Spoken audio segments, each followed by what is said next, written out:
y aquí estamos, otro viernes más, mi querido Sebastián, en el complejo Cuatro Vías, este conventillo radial. ¿Cómo estamos saliendo, Seba? ¿Todo acá? Ahí sale el pulgar de este tren de la cultura y el turismo. Y hoy recibiendo a alguien de Buenos Aires. Usted me dirá dónde es. Gabriel Sibinian, un gustazo. ¿Cómo va, Miguel? Bienvenido. Un gusto estar acá con vos. Sí, digamos, viviendo en Lanús, ahora ya hace mitad de la vida en Capital Federal, mitad de la vida en Lanús, o sea, medio... Oriundo de ahí. Sí, Nacido ahí. oriundo de Capital, pero Lanús es mi casa, ya a esta altura ya podemos decirlo. Bueno, Gabriel Sibinian, docente, fundamentalmente te gusta llamarte docente. Sí, y sí. sos profesor universitario en la cátedra de Edward Said en la UBA, en la Universidad de Buenos Aires. Exacto. Vos sabés que dijiste, mi formación de base es sociólogo, pero soy docente.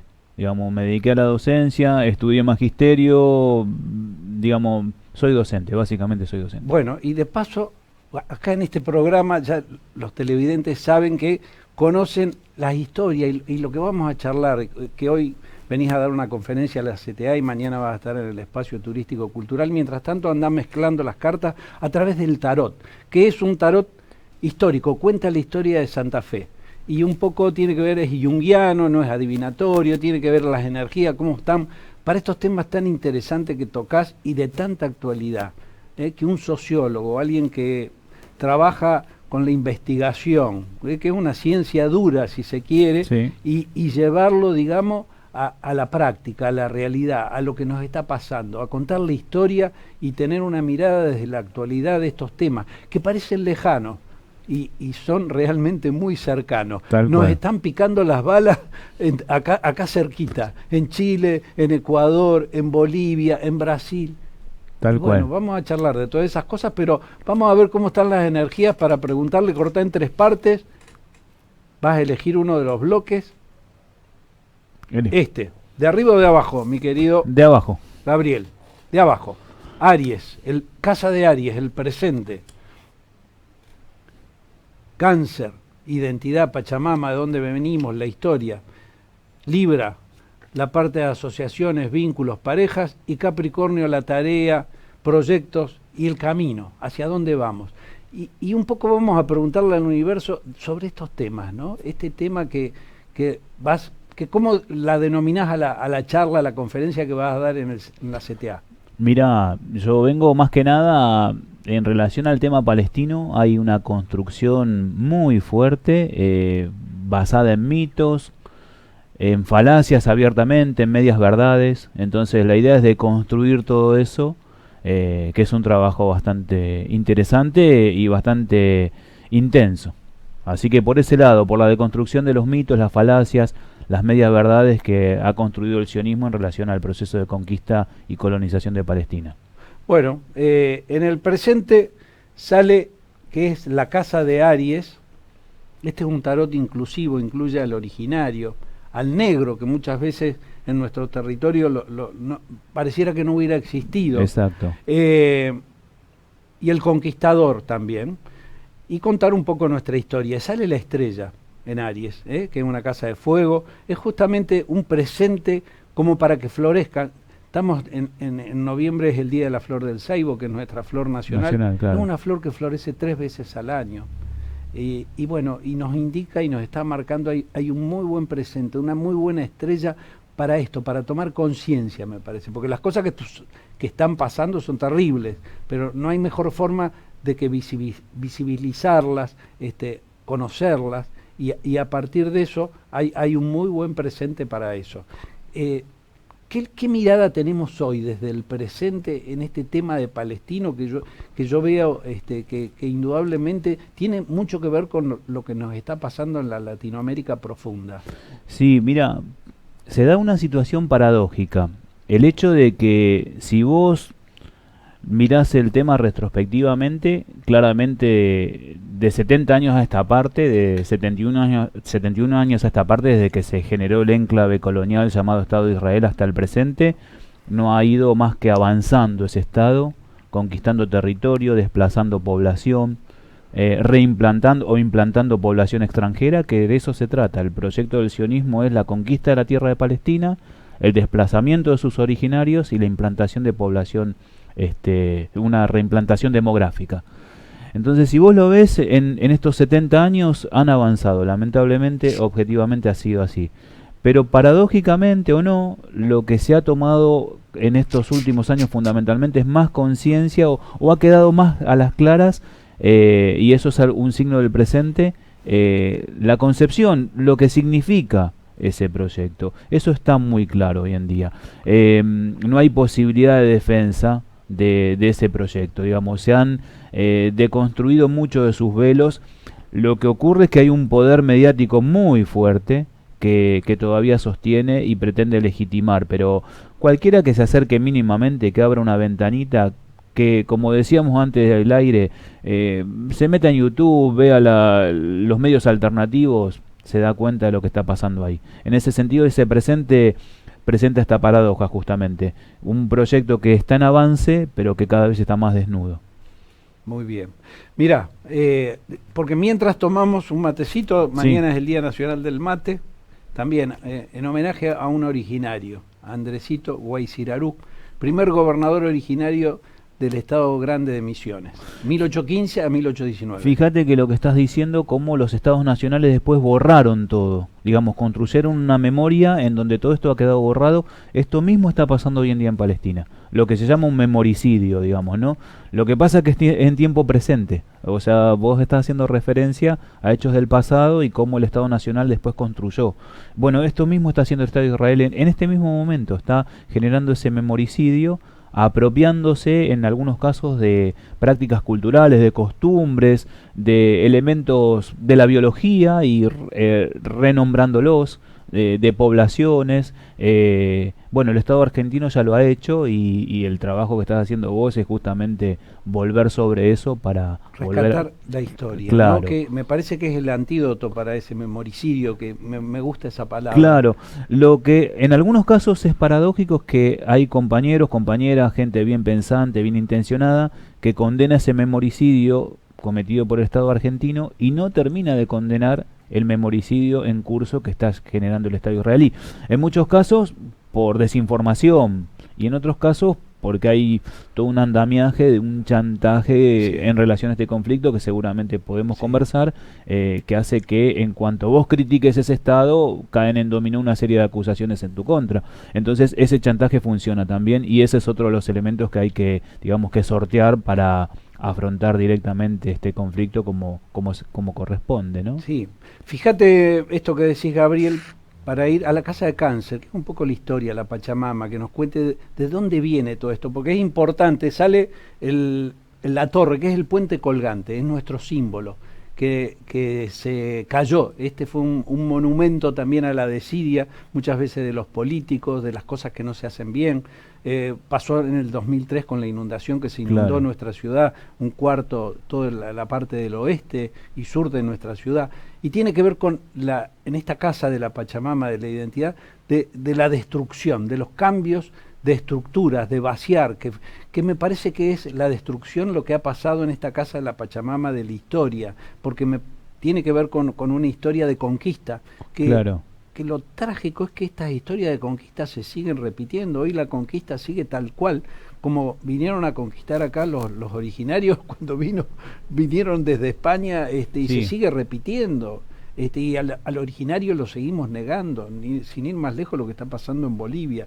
Entonces, por eso sería interesante rescatar esto de la historia de Palestina, que yo calculo que se puede trasladar perfectamente a estos territorios ocupados, que empezó, calculo que con Inglaterra, con los imperios, ¿no? Sí, claramente. Cuando vos dijiste la palabra destrucción, lo primero que a mí se me vino a la mente en relación a este conflicto, digamos, a este proceso de conflicto, y no sé si es conflicto, está mal utilizado el término, este proceso de conquista, hay que llamarlo como es la destrucción de 531 aldeas, que eso ocurre entre el 48 y el 49. O sea, el Estado israelí se crea sobre el 78% de Palestina histórica, y en ese acto de creación o en esos meses de su creación, su consolidación, destruye 531 aldeas palestinas y expulsa a la mitad de la población palestina, que hoy en día es la diáspora, los refugiados palestinos. Yo creo que en este caso los paralelos, como vos decís, Miguel, son muy claros. Pero en el caso de los estados nacionales nuestros, desvalorizaron, segregaron, marcaron negativamente, disciplinaron, incluso hasta masacraron poblaciones, pero en última instancia luego la terminan incorporando desde una supuesta argentinidad que las cubría, ¿no? Ciudadanos de segunda, con menores derechos, discriminados al interior de sus espacios, pero integrándolos. Este proyecto, lo que tiene, el que estamos analizando aquí, el proyecto de la conformación del Estado israelí, es que directamente plantea la expulsión, porque está concebido desde la creación de un Estado exclusivo. Digamos, el Estado israelí, desde sus ideólogos, es el Estado de los judíos, es el Estado nacional de los judíos. Entonces no admite, o en todo caso lo hace forzadamente, pero en términos coyunturales, pero en su propia concepción no admite la posibilidad de que haya otra población que no sea judía. ¿Por qué te digo esto? Porque aquí el Estado argentino, cuando se construye desde las élites, digamos que también llevaron adelante procesos genocídicos, en última instancia, como te decía, subordinó, y con todas las prácticas, digamos, segregacionistas, como estamos hablando, pero los incorporó desde un lugar absolutamente subordinado, ejerciendo el memoricidio y todos los procesos que sabemos de segregación y exclusión que todavía, como vos decías, están vigentes. Este proyecto que estamos analizando tiene esa característica, no, ni siquiera los incluye en una condición subalterna. O sea, el proyecto en sí mismo, el ADN del proyecto es la expulsión de los palestinos de su tierra. Y eso me parece que es distintivo, no porque sea más grave o menos grave, en definitiva hay sufrimiento en ambos casos, pero es distintivo de este proyecto, ni siquiera incluye a los palestinos en forma subalterna. Cuestión que las poblaciones originarias nuestras fueron incluidas en el Estado Nacional Argentino de manera absolutamente subalterna, ¿no? Estos fenómenos indudablemente de conquista... Miguel, quedó el mate. Dale, lo activamos, dale. Lo activamos. Estos fenómenos fundamentalmente de conquista de los imperios, digamos, que en su momento fue Inglaterra o fue Francia, hoy es Estados Unidos, digamos, generalmente hay un trasfondo económico, o es el petróleo, la salida al mar por el canal de Suez, bueno, ¿qué es lo que está pasando en los territorios de los vecinos? Que nos cuente las noticias que llegan de Siria, los asesinatos, los atentados, lo que está pasando en Beirut, la zona me parece que está muy complicada. La zona es la confluencia de las masas continentales africana, europea y asiática, estratégica. Lo ha sido a lo largo de los siglos. Uno puede... Desde el Imperio Otomano. Del Imperio Otomano y desde antes, si querés. O sea, 4 siglos del Imperio Otomano dominando la región, de la confluencia africano, europeo y asiático, pero vos podés ver que ese Imperio Otomano... le podés seguir el rastro genealógico y ves el imperio de los macedonios, el imperio romano, el imperio bizantino, el imperio persa. Hay una sucesión de imperios que tienen como denominador común dominar esa región. Cualquier imperio que se expandía de occidente hacia el oriente, o cualquier imperio que se expandía en la dirección contraria, o de norte a sur o de sur a norte, tenía que dominar esa región estratégica, y por ahí pasaron distintas dominaciones imperiales.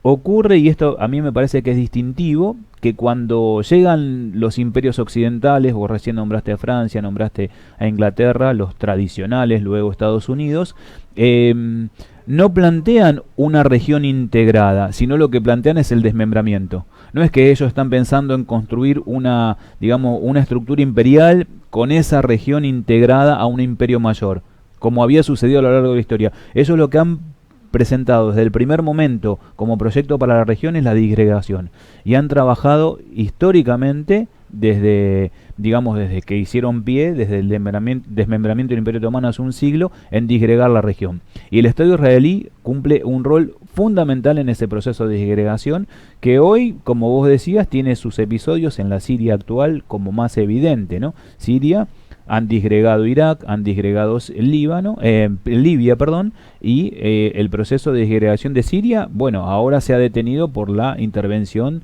de Rusia, de alguna manera también de Irán, y se ha detenido ese proceso que estaba en curso. Y eso es la marca distintiva de la llegada del imperialismo occidental a la región. Cuando llega a Estados Unidos, cuando llega a Francia y su sucesor Estados Unidos, lo que ha habido para los pueblos de la región es la disgregación, los enfrentamientos, las luchas intestinas, bueno, una serie de tragedias que lamentablemente hoy cobran muchísima actualidad nuevamente, ¿no? Bien, la Casa de Libra, que es la casa de las asociaciones, de los vínculos, de las estrategias para ver con el otro, ¿no? Que incluye al otro. Sale el loco, el aventurero, que es la primera carta del viaje del tarot. Y bueno, creo que el universo nos está hablando de que nos pide eso, ¿no? ¿Cuál es la salida, digamos?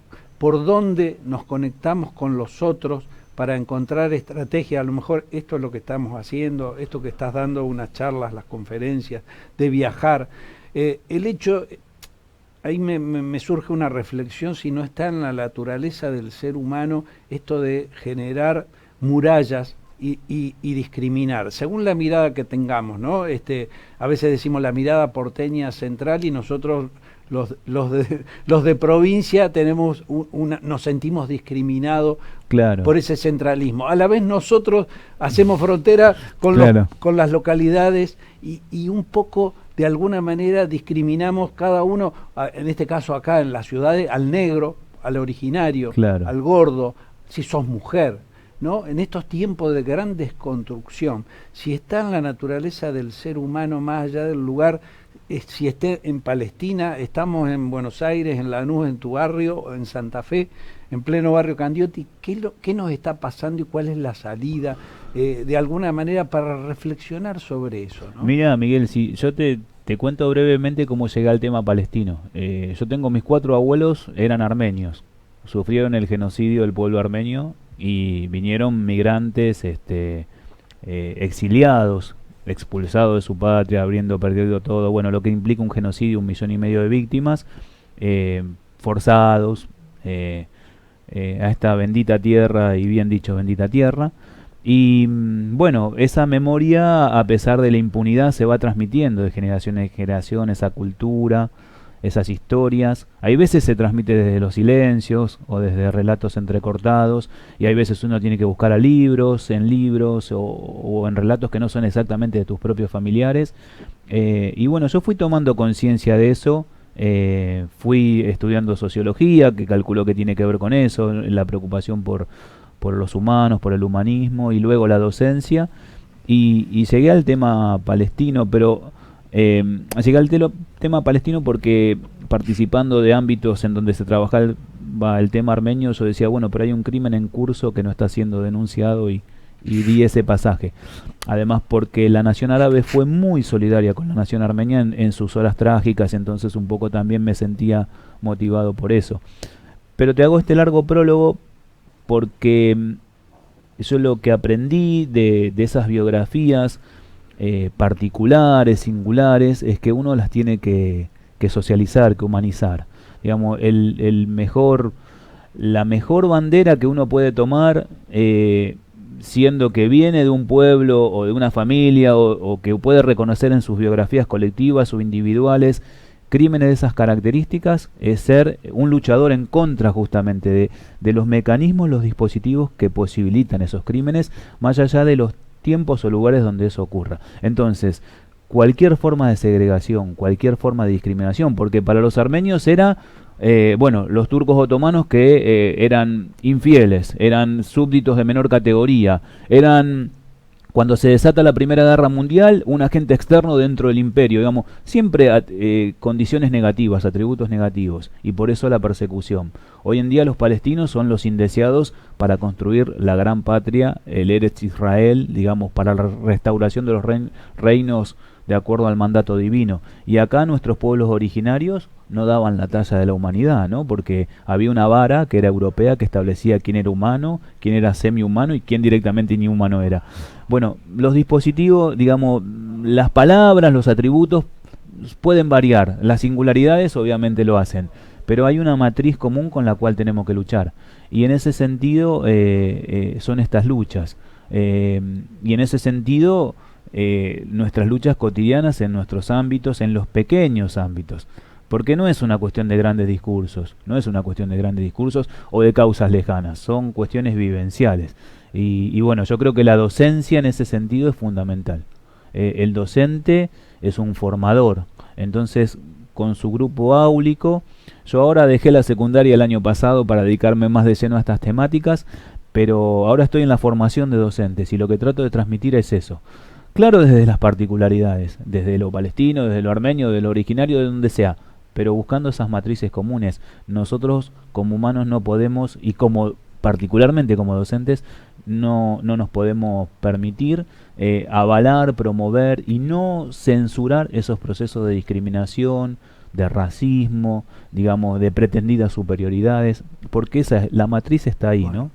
Eso es lo que hay que deconstruir. Bien, y la última carta, mi querido Gabriel, que es Capricornio, la casa de Capricornio, hacia dónde vamos, el trabajo, el destino, el carro, ¿qué es esto de seguir ese camino? Es el originario en esta carta del tarot que va con la tropilla, que sabe a dónde va, la tiene clara, digamos, y lo hace con amorosidad. Lo que el universo nos está diciendo, vos fíjate que acá no hay cabezada, rienda, no hay látigo, no hay nada, lo hace con amorosidad, es el que conduce esa tropilla de caballos, con mucha amorosidad.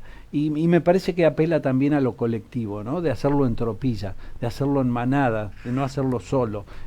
Creo que la única salida que nos está marcando el universo es hacerlo junto con el otro, ¿no? Esto que estabas diciendo también un poco con la docencia. Y bueno, yo aprendo de lo que vos me estás diciendo.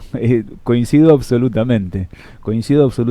Y se nos va a ir la vida en ese intento. Y bueno, veremos, van a ver quienes tomen las banderas y quienes van a seguir, y por más que parezca que haya retrocesos, el tema es generar esas conciencias, esos encuentros, así que tomo lo tuyo porque no tengo nada más para agregar. En resumen, Gabriel, tiene que ver con esto, este eje de Pachamama, de identidad, de Cáncer con Capricornio, de gran destrucción, pero a la vez una carrera con mucha amorosidad de salida en tropilla, en colectivo.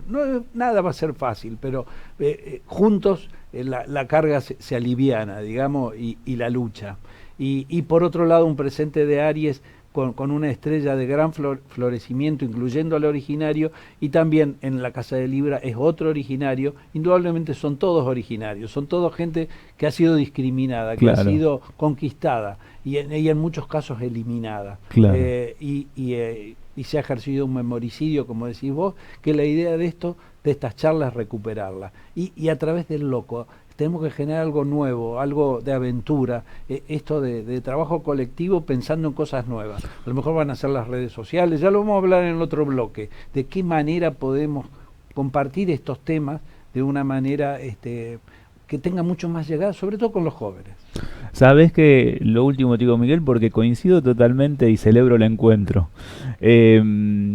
Pero cuando te decía a los 18, 19 años, cuando uno empieza a buscar definir su vocación, uno ya la tiene, y empecé a buscar por mi lado los orígenes, de dónde veníamos y particularmente mi familia y demás, me topé con un libro de un poeta armenio llamado Rafi del siglo XIX, literato, un líder también intelectual y nacional desde la poesía, en un momento en donde el pueblo armenio estaba absolutamente sojuzgado.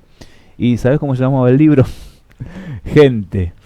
Pero gente en armenio, significa el loco. El loco. El libro de Rafi se llamaba El Loco. Nos vamos con el loco, entonces, y cerramos este bloque. El loco me orientó. Bueno, querido Sebastián, cerramos este bloque y volvemos enseguida porque seguimos charlando de estos temas.